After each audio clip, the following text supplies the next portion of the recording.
오신 여러분들을 진심으로 환영합니다. 현장 예배에 오신 분들을 위해 마스크와 손소독제가 비치되어 있습니다. 예배당 현장 소독을 하고 있으며 특별히 예배 중에서도 24시간 대형 청정환기 시스템을 설치하였습니다. 공기 청정기 내에 UV로 강력한 바이러스 살균 시스템을 갖추고 있습니다. 설교자는 마스크를 쓰고 예배를 진행하며 예배 후에도 대형 환기 서큘레이터로 환기를 하고 있습니다. 현장 예배의 예방과 안전을 위하여 최선을 다하는 송도교회가 되겠습니다. 편안하고 행복한 현장 예배가 되기를 바랍니다. 감사합니다.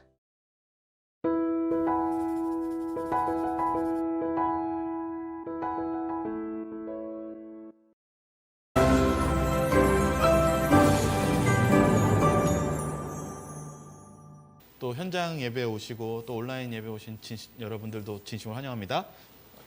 참 나아지지가 않고, 그래서 오늘 실은 말씀 제목이 뭐냐면 코로나 거리두기 일어나자. 이게 어떤 의미냐면요. 먼저 실은 이번 주 말씀은 에스더서를 준비하고 있었는데요. 에스더서를 보기 전에 먼저 오늘 현실 상황을 좀 보려고요. 뉴스를 보니까 코로나 거리두기 강화 5시간 남은 마지막 밤 거리는 딱 이렇게 뉴스에 나왔는데요. 여러분 이번 한 주 살아보시니까 어때요? 굉장히 불편하던데요. 여러분들은 안 불편했습니까? 다시 실은 저희들이 사람을 만나는 게 어려워졌고 또 어딘가를 간다는 것이 불편해진 시기가 되었습니다. 실은 아마 이번 주 안식일도 아마 많은 분들이 온라인 예배를 들으신 분도 계실 것이고 또 이렇게 누군가를 이렇게 만나는 게 주저하는 시기가 다시 되었어요. 다시 돌아왔어요. 저는 이게 좀 풀어질 줄 알았거든요. 좀 위드 코로나 될 줄 알았는데 다시금 이렇게 다시 좀 우리가 참 어려운 시기가 되었습니다. 근데 이번 주에 그런 이 거리두기가 다시 시작되면서 어떤 반응이 왔냐? 지금 이렇게 보니까요. 신문에서는 청소년들 가장 외로워, 돈 주고 친구 산다. 지금 이게 문제래요. 청년들이 지금 코로나 이번에 더 터지고 나서 외로움을 타고 힘들다라고 얘기하고 있습니다. 또 하나 보면은 국민 마음 돌볼 외로움 정책이 필요하다. 지금 제가 뭐 몇 주째 코로나로 인해서 제일 걱정되는 게 지금 우울증과 외로움, 이 어려운 부분이라고 했잖아요. 지금 이제 거리두기 터지고 나서 지금 다들 지금 이번 주에서도 기사 나오는 게 외로움. 여러분 지금 이 시기가 이렇게 쉬운 시기는 아니에요. 저희가 이게 정말 바라지 않았는데 저희 2년이 이제 되려고 하고 있는 그 긴 시간을 지금 타고 있습니다. 그러한 가운데서도 제가 다시 말씀 속에서 바라보는 것은 여러분들이 이 거리두기를 통해서 외로움을 극복하시고 이 시기를 좀 말씀으로 좀 승리하기를 바라는 마음에서 오늘 말씀은 실은 주제를 다 바꿨습니다. 다시 바꿔서 우리가 이 외로움과 이 거리두기에 있는 어려운 시기를 어떻게 우리가 맞아야 할 것인가. 여기 사랑은 무엇을 먹고 자라는가 책에는 이렇게 적혀 있어요.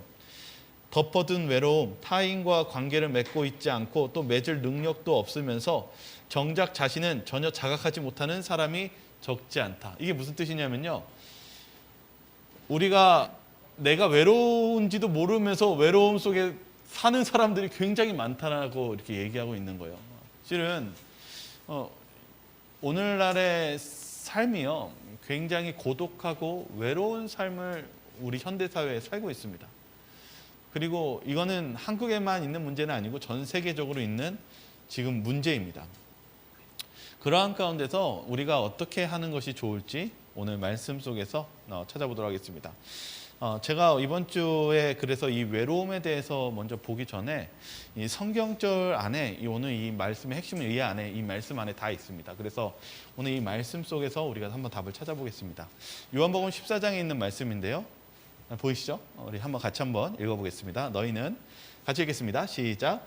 너희는 마음에 근심하지 말라. 하나님을 믿으니 또 나를 믿으라. 내가 진실로 진실로 너희에게 이르노니 나를 믿는 자는 내가 하는 일을 그도 할 것이요 또한 그보다 큰 일도 하리니 이는 내가 아버지께로 감이라. 너희가 내 이름으로 무엇을 구하든지 내가 행하리니 이는 아버지로 하여금 아들로 말미암아 영광을 받으시게 하려 함이라.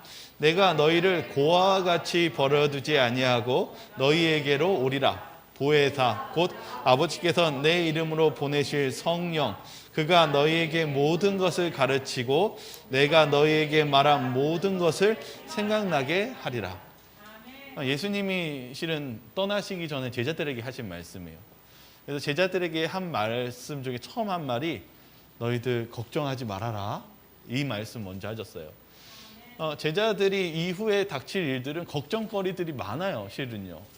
근데 예수님이 원하시는 말은 아무 걱정하지 좀 마라 이렇게 얘기하세요. 그럼 왜 그래요?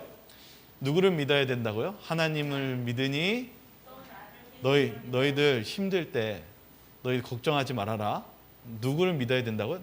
예수님이 나를 믿어야 된다 이렇게 말씀하셨어요. 왜 그러냐면 내가 진실로 너희한테 진짜를 설명해 줄게 이렇게 얘기하시면서 뭐라고 하냐면 내가 하는 일을 너희도 할 거라고 얘기해요. 예수님이 외로움과 어떤 역경 속에서도 어떻게 승리하셨습니까?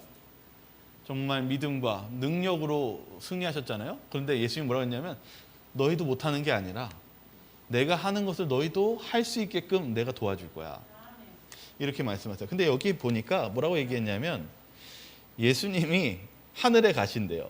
여기 뭐냐면 왜냐하면 이는 왜냐하면이라는 뜻이거든요. 내가 아버지께로 감이라 이렇게 얘기해요. 너희가 왜 걱정하지 말아야 되냐면 예수님이 내가 하나님 아버지께 가기 때문이야 이렇게 얘기합니다. 그리고 뭐라고 하냐면 너희가 내 이름으로 무엇을 구하든지 이게 뭡니까?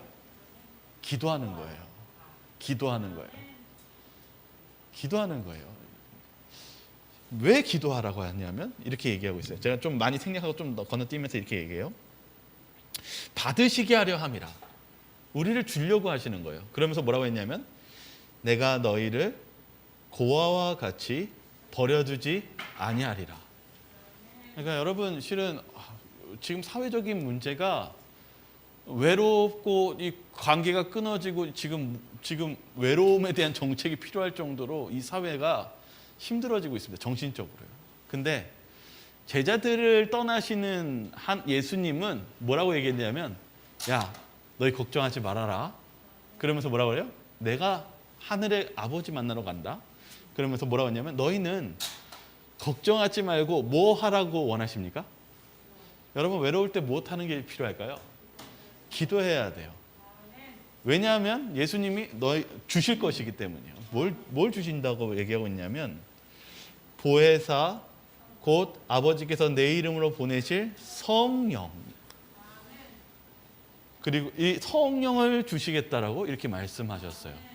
그래서 저도 이 말씀 속에서 이번 주에 이렇게 말씀을 나누면서 느끼는 것은 여러분이 진심으로 외로움을 느끼시고 이번에 고독한 힘든 과정을 아마 또 한 주 동안 또 체험하실 거 아니에요. 근데 여러분 기도하시기 바랍니다.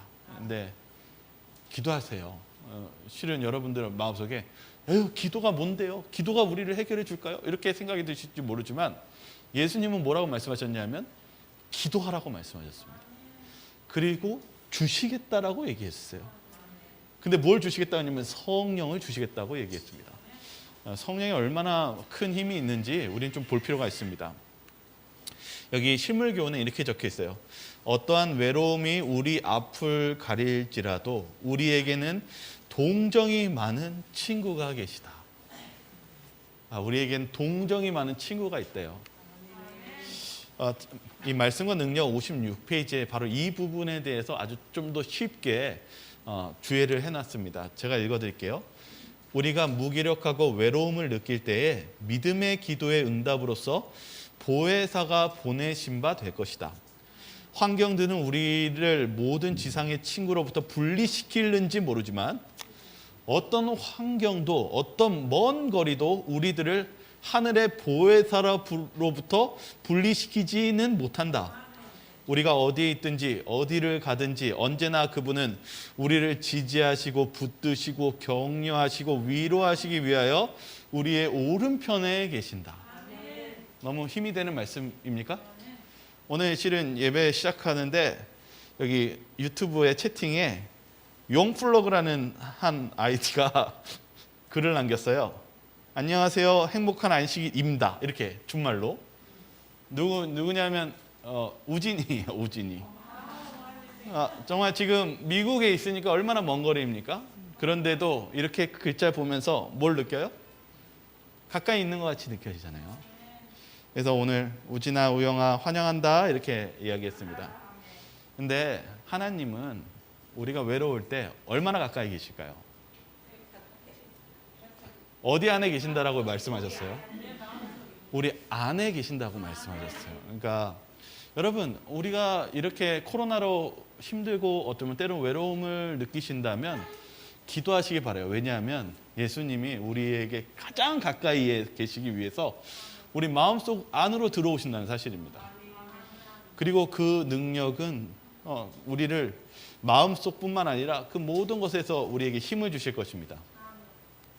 제가 이번 주는 에스더서를 읽었기 때문에 좀 에스더 이야기를 좀 할게요. 에스더 이야기에서 나오는 왕이 있습니다. 그 사람이 아하수에로 왕인데요. 역사서에서는 크세르크세스라는 왕입니다.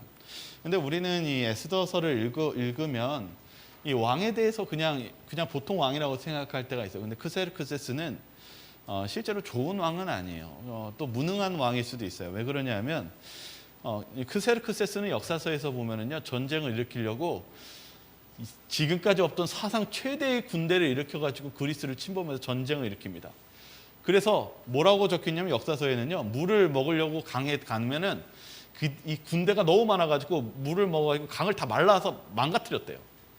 그런데 어떻게 됐느냐? 이 살라미스라는 큰 대전에서 패배하고 이 크세르크세스는 그가 왕으로서 위기를 당하면서 언론을 통제하고 참 정치적으로나 좀 그렇게 유능하지 못한 왕이었습니다. 그래서 이 크세르크세스를 보면 우리가 잘 알다시피 이 에스더서에서 이 왕비를 어떻게 합니까? 술에 취해가지고 자랑하려고 하면서 어떻게 합니까? 그가 실수를 한 거예요. 실은요, 술에 취해서. 근데 자기의 자존심을 건드렸다는 이유 하나만으로 어떻게 했어요? 왕비를 폐위시킵니다. 그러니까 이 왕은 자존심이 센 왕이었고 성급한 결정을 한 왕이었습니다.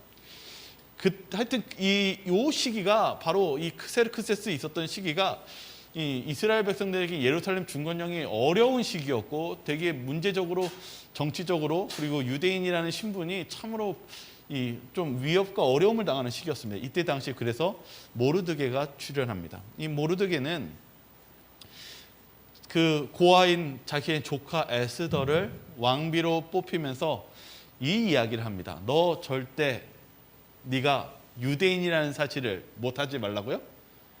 알리지 마라. 알려서 좋을 게 없다. 침묵을 유지해라. 그렇게 이 모르드게의 그 외삼촌의 그 교훈에 따라서 그녀가 그의 신분을 숨기고 여왕이 됩니다. 이제부터 우리가 바라봐야 되는 것은 이 성경의 한 문장 안에 있는 조그만 어떤 변화와 믿음의 변화, 그리고 하나님의 지혜를 좀 볼 것입니다. 어떠한 내용인지 먼저 첫 번째 에스더서 3장 2절, 4절, 5절에 있는 말씀을 좀 읽도록 하겠습니다. 대궐문에 한번 읽겠습니다. 시작. 대궐문에 있는 왕의 모든 신하들이 다 왕의 명령대로 하만에게 꿇어 절하되 모르드게는 꿇지도 아니하고 절하지도 아니하니 날마나 권하되 모르드게가 듣지 아니하고 자기는 유다인임을 알렸더니 그들이 모르드게의 일이 어찌 되냐 보고자 하여 하만에게 전하였더라. 하만이 모르드게가 무릎을 꿇지도 아니하고 절하지도 아니함을 보고 매우 노하더니 하만이 모르드게를 미워한 사건의 발단이 여기서 시작됩니다. 여기서 잘 보시면은 모르드게가 한 잘못이 무엇이었습니까? 절하지 않은 거예요. 근데 모르드게가 절하지 않고 꿋꿋하게 있으니까 사람들이 옆에 있던 사람이 물어봐요. 야, 여기 국방부 장관이 제일 높으신 그 하만 장군에게 왜 절하지 않아? 라고 얘기하니까 모르드게가 하는 말이 뭐냐면 나는 누구라고요? 저는 유대인입니다. 저는 유대인이기 때문에 절할 수가 없습니다. 그 말이 무엇입니까? 이스라엘이 무엇 때문에 멸망했습니까? 우상신성기다가 멸망했어요. 하만이 입었던 장군의 옷에는 우상신이 그려져 있었어요. 그래서 이스라엘이 멸망한 것을 뼈저리게 경험해가지고 다니엘과 다니엘의 세 친구들이 결심한 게 있어요. 내가 죽는 한이 있더라도 내가 무엇 하진 않겠다? 저 신상에게 절하지 않겠다. 그래서 모르드게는 이야기합니다. 내가 하만을 무시하는 것이 아니라 내가 유대인인데 하나님을 믿는 백성인데 제가 결단코 하나님의 외에는 제가 우상을 섬길 수 없습니다. 라고 얘기하니까 하만이 어떻게 해요? 하만이 모르드게가 무릎을 꿇지도 않냐고 절하지도 아니함을 보고 그냥 노한 게 아니라 매우 노하였다. 여기 이제 에스더서 3장에 보면은 하만이 하는 대답을 한번 볼 필요가 있습니다. 왜냐하면 하만이 그러면 화가 나면 어떻게 하는 게 화날 때 좀 마음이 풀릴까요? 그러니까 이때 당시를 보면은 그 모르드게 죽이면 됩니다. 근데 한번 보시죠. 하만이 한번 읽겠습니다. 시작. 하만이 모르드게가 무릎을 꿇지도 아니하고 절하지도 아니함을 보고 매우 노하더니 그들이 모르드게의 민족을 하만에게 알림으로 하만이 모르드게만 죽이는 것이 부족하다고 생각하고 아하수에로에 온 나라가 있는 유다인 곧 모르드게의 민족을 다 멸하고자 하더라.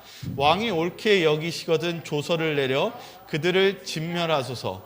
내가 은 1만 달란트의 왕의 일을 맡은 자의 손에 맡겨 왕의 금고를 드리리이다 하니 왕이 반지를 손에서 빼어 유다인의 대적 곧 아각 사람 함무다다의 아들 하만에게 주며 이르되 그 은을 내게 주고 그 백성도 그리하노니 너희 소견에 좋을 대로 행하라 하더라.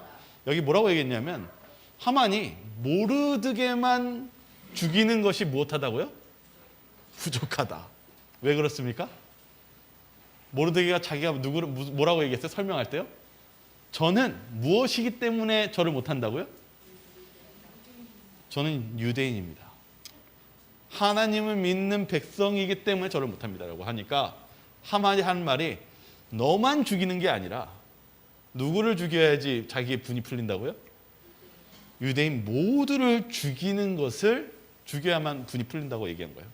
하만이 어떤 사람이냐면요, 왕에게 찾아가지고 은 1만 달란트를 주면서 유대인을 죽이도록 요청합니다. 1만 달란트가 얼마의 크기냐? 342톤의 은입니다. 이때 당시에 하루 일당이 은 4g이었어요. 그러면 지금 34만 2,700kg면 이때 당시에 지금 아하수에로 왕이 전쟁했던 자금의 거의 3분의 2나 1에 되는 큰 금액입니다. 근데 아하수에로 왕이 뭐 어떻게 해요?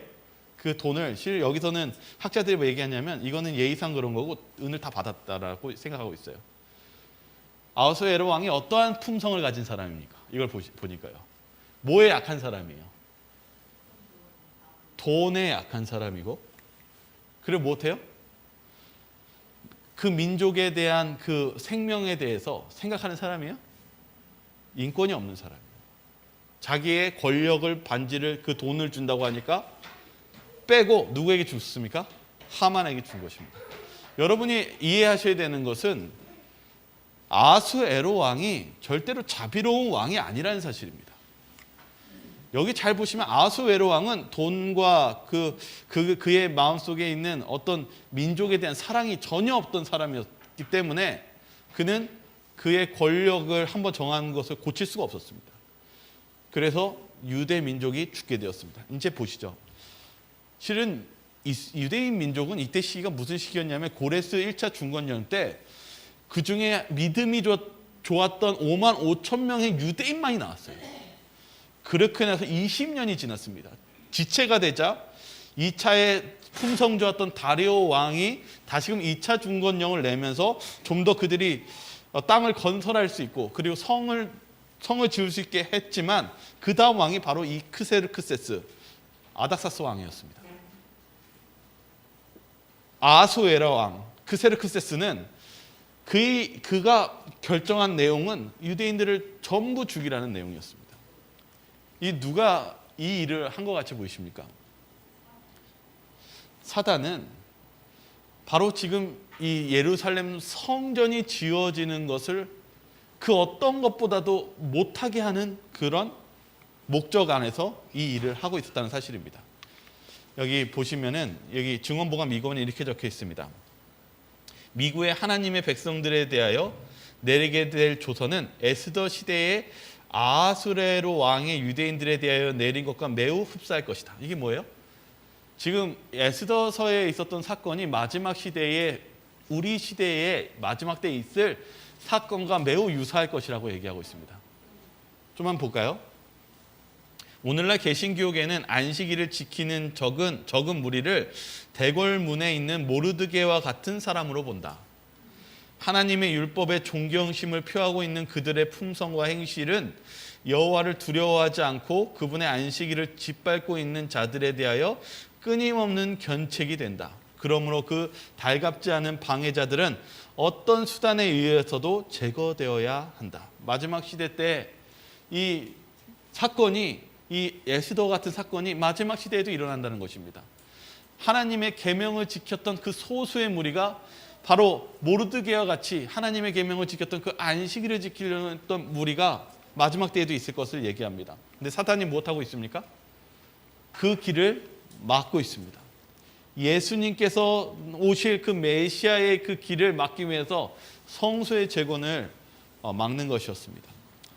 이 모르드게와 이 유대인들은요 울기 시작했어요. 여러분 생각해 보십시오. 여러분의 생명과 재산이 그 하만 장군에 의해서 모든 것을 빼앗기고 죽임을 당하는 법령이 내려진 것입니다. 그래서 모르드게가 베옷을 입고 울었어요. 그리고 어떻게 했냐면 베옷을 입고 성전에 들어갔습니다. 근데 성전에 들어가니까 받아줘요, 안 받아줘요? 성경에 뭐라고 적혀있냐면 받아들여지지 않았다고 얘기하고 있습니다. 그래서 에스더가 그의 외삼촌이기 때문에 그를 사랑해서 신하를 통해서 옷을 입혀서 보내려고 하니까 이 모르드게가 거절합니다. 왜 그랬습니까? 모르드게가 에스더에게 무엇을 숨기기를 원했습니까? 그녀가 유대인이라는 것을 숨기기를, 그 비밀이 탄로나는 것을 걱정했기 때문입니다. 우리에게 있어서 이제 이 상황 속에서 우리가 바라봐야 되는 것은, 우리가 지금 이 에스더 시대 때 유대인들이 홀로 남아있는 그 순간이 찾아왔다는 사실입니다. 이제 아무도 나를 도와주지 않는 그 순간이 왔고, 그 외로움이 찾아왔을 때 우리는 어떻게 해야 될까요? 여기 에스더서 4장 14절과 16절에 먼저 모르드게가 에스더에게 얘기하고, 그리고 에스더는 그가 고민 끝에 이렇게 대답합니다. 같이 한번 읽어보겠습니다. 이때에, 같이 읽겠습니다. 시작. 이때에 내가 만일 잠잠하여 말이 없으면 유다인은 다른 데로 말미암아 노인과 구원을 얻으려니와 너와 내 아버지 집은 멸망하리라. 내가 왕후의 자리를 얻는 것이 이때를 위함이 아닌지 누가 알겠느냐 하니, 에스더가 모르드게에게 회답하여 이르되 당신은 가서 수산에 있는 유다인을 다 모으고 나를 위하여 금식하되 밤낮 3일을 먹지도 말고 마시지도 마소서. 나도 나의 시녀와 더불어 이렇게 금식한 후에 규례를 어기고 왕에게 나아가리니 죽으면 죽으리라 하니라.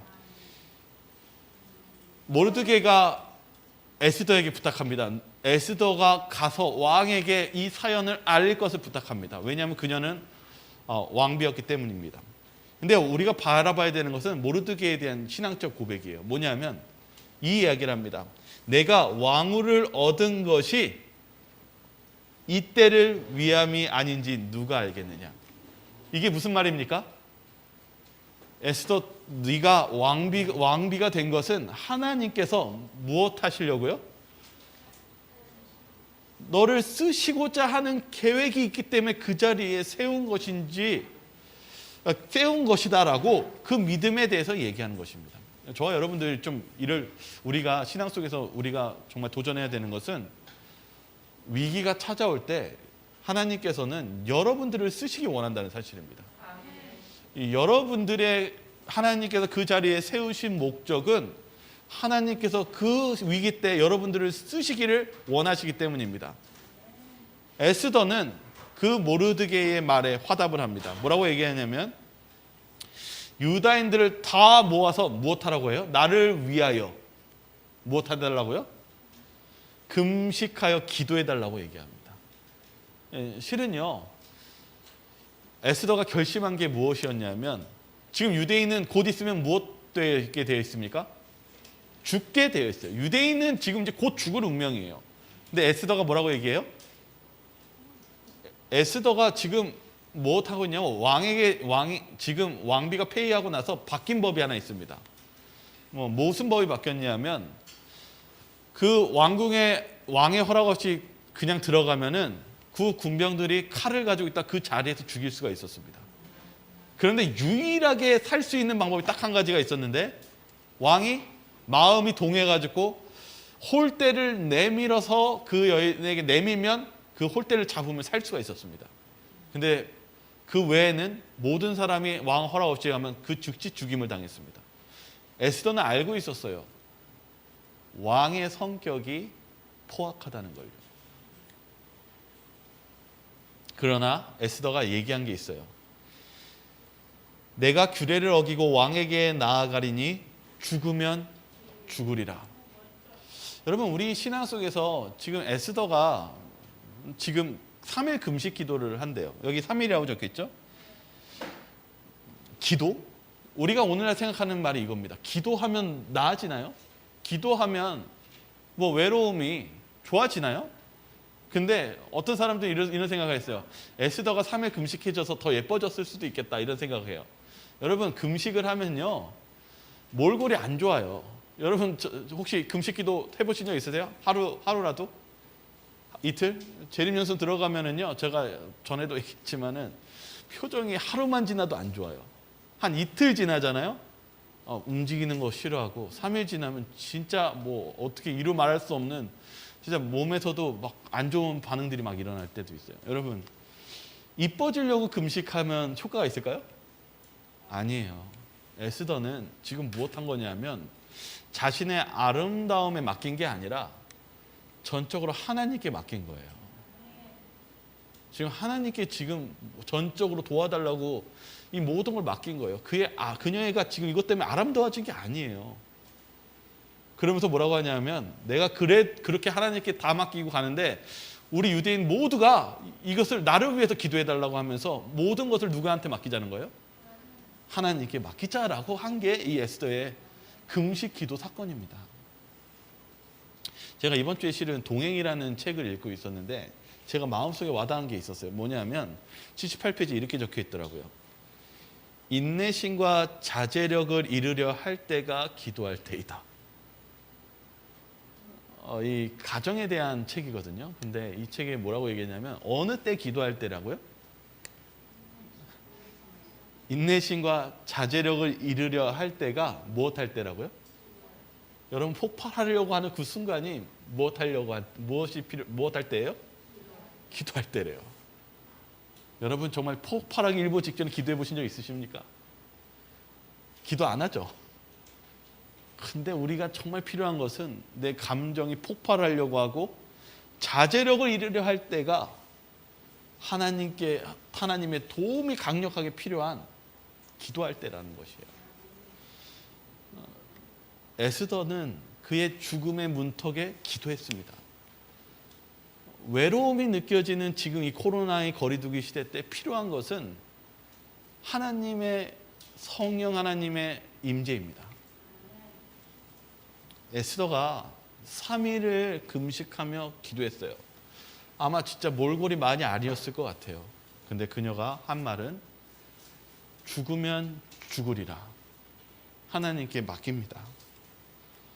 그녀가 용기를 내서 이 성전으로 들어갑니다. 아마 군사들이 정말 칼을 다 겨누면서 그녀를 이제는 죽일 생각이 있었을 거예요. 왜냐하면 이미 이 전 사건에 여왕이 거절한 것 때문에 이 자존심이 상했기 때문에 이제는 이 이 왕의 자존심을 건드리는 사건은 무조건 죽임이었습니다. 왜냐하면 이때 당시에 이 크세르크시스가 전쟁을 패하고 자존심이 굉장히 하늘을 찌를 듯이 상처가 있었던 시기였기 때문입니다. 그런데 놀라운 일이 벌어집니다.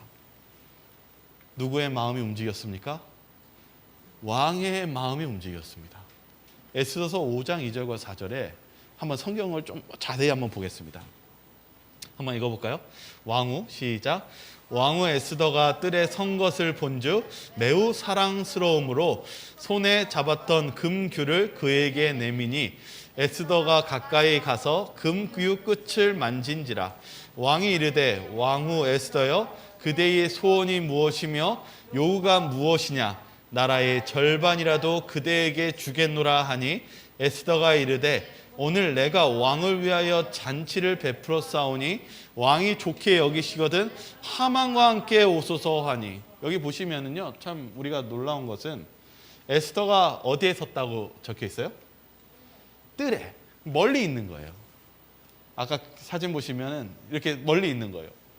그런데 그렇다면 무엇 할 수 있었어요? 죽일 수 있었어요. 근데 왕이 어떻게 했습니까? 매우 사랑스러움으로 손에 잡았던 금규를 그에게 내미니. 이게 무엇입니까? 급하게 바로 내린 것입니다. 하나님의 전적인 은혜입니다. 그러면서 한 말은 여기에 있습니다. 소원이 무엇이며 요구가 무엇이냐. 여러분 같으면 어떻게 하시겠습니까? 이 말 들으면요. 어떻게 하시겠어요? 저도 이 말씀 들으면요. 바로 유대인을 구원해 주십시오. 바로 얘기해야지 라고 해야 되는데 이상하게도 에스더는 뭐라고 얘기하냐면 하만과 함께 잔치에 오십시오. 근데 이게 저희들이 알 필요가 있어요. 왜냐하면 제가 아까 설교 시작할 때 크세르크세스의 성격이 어떡하다고요? 좋다고요? 안 좋다고요? 비열하고 포악하고 변심이 많다고요. 제가 말씀드렸죠. 여러분이 생각했었을 때 이 아하수에로 왕이 엄청난 돈으로 유혹당해가지고 이 정권을 주고 도장을 찍어서 학살하고 했었는데 이 아름다움 한 번 본 것만으로 생각을 바꿀 수 있을까요? 없을까요? 여러분 어떻게 해요? 여러분 누군가한테 엄청난 계약금을 걸어가지고 몇백억짜리 빌딩을 짓기로 했어요. 그런데 옆에 아주 친한 친구가 와가지고 야, 너 그거 계약 파기해. 뭐 친구가 너무 잘해줘가지고 야, 내가 너 소원 하나 들어줄게. 뭐 필요해? 라고 하니까 너 그 계약 파기했으면 좋겠어. 하면 어떻게 하시겠어요? 들을까요? 안 들을까요? 안 들었겠죠. 오늘 이 크세르크세스의 품성을 보면서 어떻게 이런 놀라운 일들이 벌어진지 좀 볼 필요가 있습니다. 에스더서 5장 8절입니다.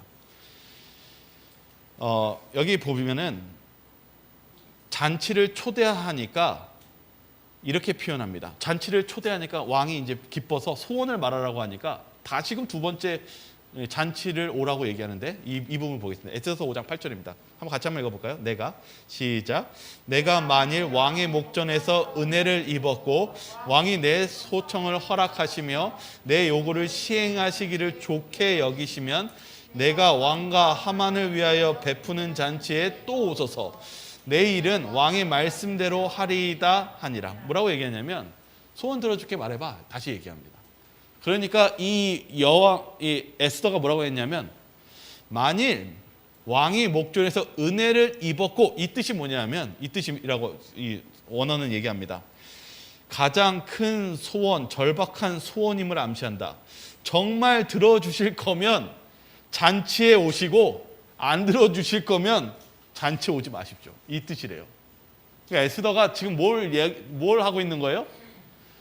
왕이 반드시 이 소원을 들어줄 수밖에 없게끔 이 잔치에 초대하는 것입니다.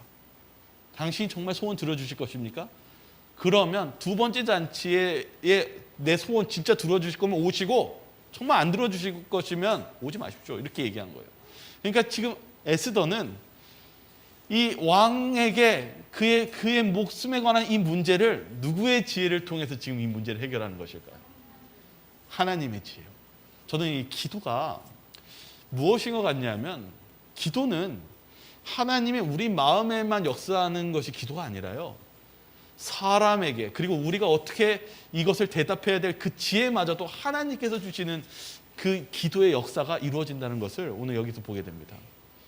좀만 더 보죠. 에스더서 6장에 있는 사건입니다. 그날 밤에 성경에 이렇게 적혀 있어요. 하나님께서 에스더에게 지혜를 줌으로써 두 번째 잔치에 초대하는 그날 밤에 무슨 일이 벌어지느냐면, 왕이 잠이 오지 아니함으로 명령의 역대 일기를 가져다가 자기 앞에 읽히더니, 이게 무엇입니까? 모르드게가 이 왕을 위해서 구한 사건을 그가 상도 받지 못하고 덮어진 사건을 아주 우연하게 그날 밤에 하나님께서 보게 하셨다는 사실입니다.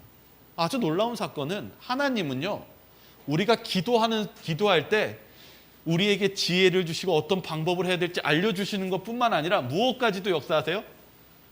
하나님을 믿지 않는, 아니면 하나님의 도움이 필요한 그 사람을 위해서 다른 사람의 삶까지도 역사하시고 움직이시는 그러한 장면을 여기서 보게 됩니다.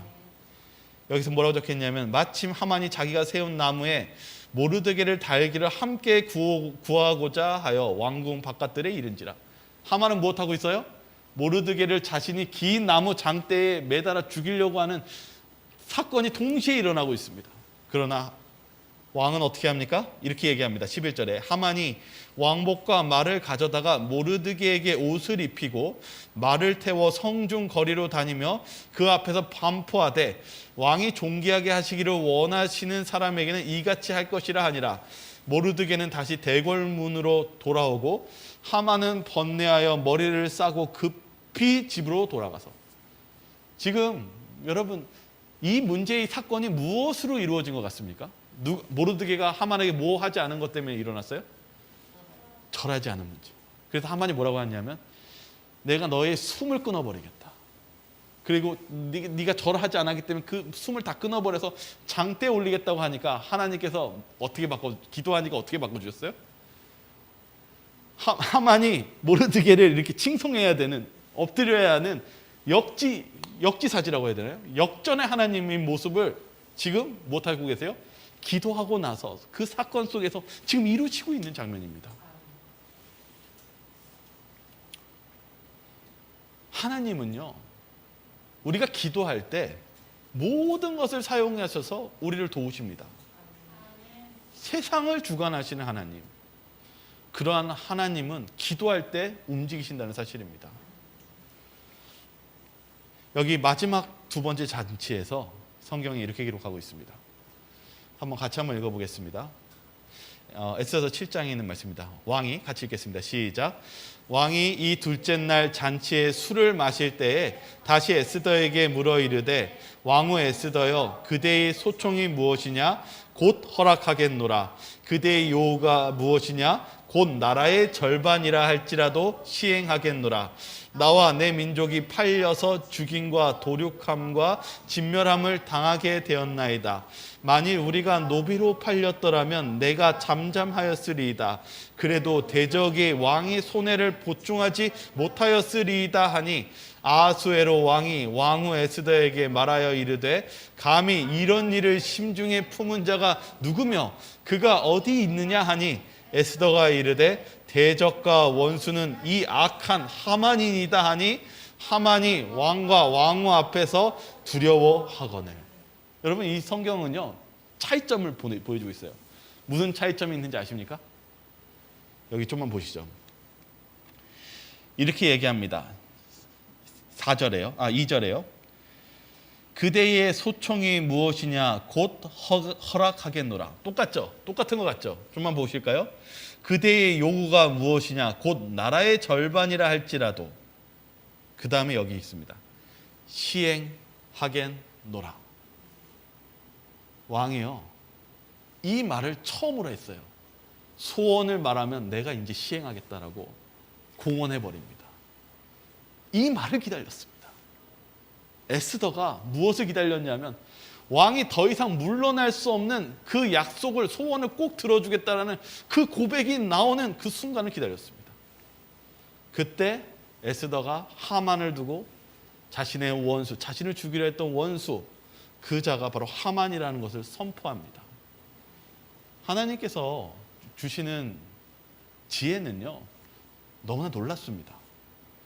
그리고 하나님께서 역사하시는 그 기도의 역사는 우리를 뛰어넘어 우리의 원수마저도 역사하시고 움직이시는 그런 놀라운 하나님이 계신다는 사실입니다. 여러분들은 에스더를 보고 기도가 무엇이라고 생각하십니까? 하나님은요, 고난 속에 외로울 때 주님은 우리에게 성령님을 보내주십니다. 여기 그림 나왔던 이 빌립도 그가 핍박 가운데 있었을 때 주님이 성령의 음성을 듣고 하나님의 놀라운 역사를 체험했던 사람입니다. 주님께서는, 우리는요, 우리가 살아가는 오늘 이 코로나 시대 때 우리도 이 거리두기와 외로움 속에 살고 있습니다. 그런데 주님은 우리에게 원하시는 것은 기도하는 것입니다. 오늘 여기 실은 공통점이 하나 있어요. 그게 뭐냐면요, 사단이요, 지금 이 에스더 사건을 통해서 제가 역사적인 거 잠깐 얘기했지만 사단이 우리에게 무엇 하지 못하게 하는 것 같습니까? 지금 에스더 사건 보니까 사단이 지금 민족을 일으켜서 유대인들을 죽이려고 하고 있잖아요. 왜 죽이려고 하는 것 같아요? 왜 죽이려고 하는 것 같습니까? 오늘 아까 실은 역사적인 걸 쭉 설명해 줬어요. 실은 에스더가, 사단이 지금 뭐 못하게 하려고 지금 하다가 이제 유대인 죽이려고 했어요. 뭐 하는 중이었어요? 지금 이 사건이요. 유대인들이 지금 뭐 하는 중이었어요? 네? 뭐 짓는 중이었죠. 성소 짓는 중이었어요. 성소를 지어야지 이제 누가 오실 수 있어요? 예수님 오실 수 있죠. 사단은요, 예수님과 만나는 것을 그렇게 싫어합니다. 사단은 우리가 예수님 만나는 거 되게 싫어해요. 여러분, 왜 성소가 중요한지 아십니까? 하나님이 유일하게 인간과 만나는 장소가 성소이기 때문이에요.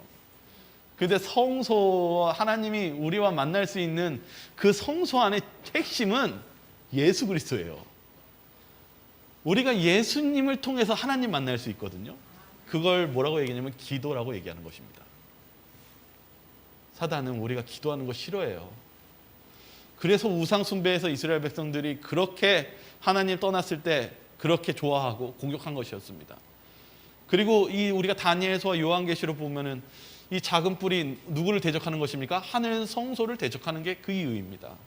오늘 뉴스에는 뭐라고 얘기했냐면 코로나 팬데믹으로 인해서 게으른 습관, 중독된 기독교인이 많아졌다 이렇게 얘기하고 있어요. 교회 안 나가는 교인이 많아졌대요. 그저 우리가 편한 신앙하는 교인들이 점점 많아지면서 이것에 대해서 염려하고 있습니다. 여기 또 다른 신문에 뭐라고 했냐면 유기성이라는 아주 대형교회 목사인데요. 코로나보다 기도 불 꺼지는 것이 더 무섭다. 오늘날 많은 사람들이 이제 기도가 줄어들고 있습니다. 오늘 여기 우리 말씀 속에서 우리가 바라봐야 되는, 외로울 때 주님은 우리가 무엇 하시기 원하십니까? 기도하시기 원하십니다. 왜냐하면 거기에 능력이 있고 거기에 하나님의 도우심이 있기 때문입니다. 사단은 우리가 하나님을 만나는 것을 싫어합니다. 우리가 예수님을 통해 기도하는 것을 싫어합니다. 그런데 여러분들, 우리가 이 시기에 기도를 멈춘다면 어떻게 하겠습니까? 제가 오늘 한 기사가 이게 떴어요. 원래 신문은 보면 안 되는데 기독교 사건이었기 때문에 하나 봤습니다. 뭐냐면 지금 코로나 때문에 사람들이 지금 검사 맡으려고 줄을 서고 있는데 한 사람이 검사 기다리면서 뭘 보고 있어요? 성경을 보며 기다리는 한 시민에 대해서 이렇게 사진을 찍어 넣었더라고요. 저는 이 장면 보면서 참 뭉클했어요. 많은 사람들이 핸드폰, 스마트폰 보고 그냥 시간 재면 나는 안 걸렸으면 좋겠다 이렇게 살고 있었을 때 이 한 사람은 이 격리되고 외로운 이 시기에 하나님의 말씀을 피면서 이 검사의 시간을 기다리고 있었다는 사실입니다. 여러분, 우리가 이 거리두기 하는 이 시기 때 사단이 원하는 건 여러분 기도 안 하는 것입니다. 사단이 원하는 건 여러분들이 TV 보고 넷플릭스 보고 그리고 그냥 세상적으로 살고 그냥 하나님 외의 것을 하는 것을 사단이 원합니다. 그러나 하나님이 원하시는 것은 너희 걱정하지 말라. 그리고 예수님 뭐라고 말했어요? 무엇 하라고 했어요? 내 이름으로 기도하는 것. 주님은 여러분들에게 성령을 주시기 원하십니다. 그리고 이겨낼 수 있게 해주시고 보호해 주시기 원하십니다. 제가 이번 주에 제가 마음에 와닿았던 두 사건의 글이 있었어요. 제가 그냥 읽어드릴게요. 이 가래 뽑은 기별 1권에 있는 말씀인데요. 화이트부인에 대한 이야기입니다. 이게 어떤 내용이냐면 나는 요한복음 17장 3절에 있는 말씀을 가지고 시간을 썼다. 주님께서는 성령의 능력을 나에게 크게 부어주셨다. 집회 장소는 청중으로 가득 차 있었다. 나는 주님을 더욱 열심히 찾으며 주님께 전적으로 헌신하기 원하는 사람들은 앞으로 나오라고 호소하였다. 잠시 동안 단 한 사람도 움직이지 않았다. 얼마 후에 많은 사람들이 앞으로 나왔으며 죄를 자복하는 간증을 하였다. 우리들은 매우 은혜스러운 기도 시간을 가졌으며 모두가 마음을 찢고 울면서 저들의 죄를 자복하였다. 그때의 감정은 그 자리에 참석한 사람들만이 이해할 수 있을 것이다. 저는 이 글을 읽으면서 감동이 오더라고요. 여러분 가운데 주님을 믿으시기 원하십니까? 라고 하면서 나오시라고 얘기하니까 뭐라고 적혀 있어요? 잠시 동안 단 한 사람도 움직이지 않았다. 우리가 우리 자신의 죄에 대해서 사람들에게 알리고 이렇게 나오기를 부끄러워하는 경우가 얼마나 대다수입니까? 우리가 하나님 앞에 기도할 때 진심 어린 우리의 죄를 가지고 기도하며 눈물 흘리며 기도했던 적이 얼마나 되십니까? 근데 하나님이 우리에게 성령을 주시기 원하는 것은 여러분이 진심 어린 기도입니다. 하나만 더 읽어드릴게요. 프레스카 교수는 일어나서 무슨 말을 하려 하였으나 그의 가슴은 너무나 벅차서 사람들 앞에 서서 울 뿐 약 5분 동안 한마디의 말도 하지 않았다. 그 후에 그는 몇 마디의 말을 하면서 저는 제 자신이 그리스도인이 된 것을 얼마나 기쁘게 생각하는지 모릅니다 라고 말하였다. 그는 계속해서 약 5분 동안 말한 뒤에 다른 모든 사람들에게 간증할 기회를 주었다. 그때 많은 사람들이 일어나 간증을 하였으나 그들 가운데 한 무리가 아직도 마음에 아무런 결정이 없는 것처럼 보였다. 우리들은 그리스도의 재림을 위하여 준비되지 않은 사람들과 하나님의 간합하심을 받은 증거를 갖지 않은 모든 사람들에게 앞으로 나오라고 호소하였다. 그 자리에 참석한 온 회중이 움직이는 것처럼 보였다. 그때 우리들은 모든 사람들에게 받은 감동을 표현할 기회를 주었으며 잠시 후에 우리들은 기도 시간을 가졌고 주님의 축복이 모든 심령에 임하는 것처럼 보였다. 여러분들도 마음의 그런 심령의 따뜻한 것을 받으시기 원하십니까? 여러분은 어떠세요? 오늘 말씀 들으시면서 성령을 받는 기도가 무엇인 것 같습니까? 저는 이 글들을 읽으면서 느꼈던 것은 오늘 그냥 귀로만 듣고 만족하는 신앙 말씀을 오늘 들었으니까 잘 들었다 하고 가는 신앙이 아니라요. 오늘 말씀을 들으셨다면 여러분의 마음에 움직이는 신앙이 같이 있으셨으면 좋겠어요. 그래서 실은 제가 오늘 원래 평상시에 하지 않는 말이지만 코로나라서 지금 나올 수는 없지만 여러분들이 진심 어린 주님을 만나시고 그리고 주님의 삶 속의 감동과 그런 여러분들이 회개하기 원하신다면 잠시 여러분들이 자리에서 일어나서 함께 기도하시지 않겠습니까? 여러분들이 부끄러워한다면 일어나지 않으셔도 됩니다. 그러나 여러분들이 진심 어린 하나님을 만나기를 소망하시는 분들은 함께 일어나셔서 우리 함께 기도하도록 하겠습니다.